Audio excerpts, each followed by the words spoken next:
Hi, Charlene here from Radical Feng Shui with Charlene, and today I want to talk a little bit about the origins of Feng Shui as we're getting close to the Asian New Year, and I'll be sharing with you some antidotes about what you should be doing and what the Chinese do around that time of year.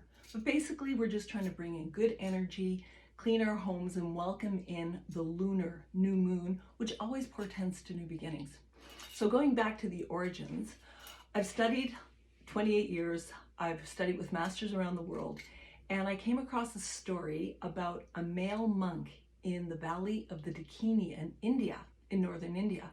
And apparently his transmission of information had to do with very much a Taoist belief system, which is all about just what's happening outside.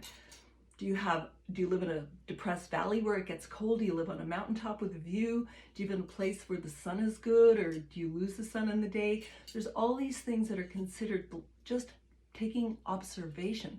So people like myself that are designers and architects and builders, we all look at these kind of things when we want to build a new place, or we're locating. People are looking for homes. What are they looking for?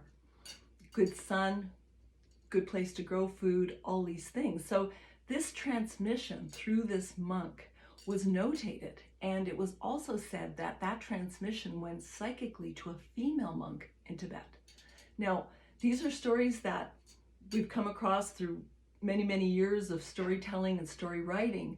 So in Tibet, this information was passed through the structure of the Buddhist culture, and there's 4 different sects in Tibetan Buddhism.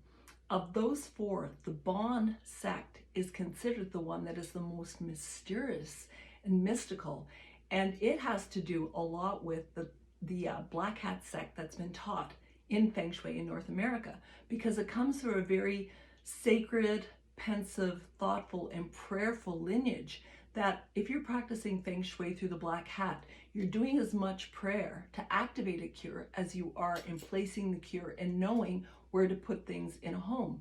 So this information, which became rooted in the Bon of Tibet, eventually was passed through into its neighboring China.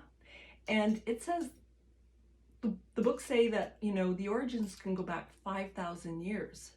Some say 2,000, but the most notated was, I think it was around 950 BC when they started to really write this stuff down.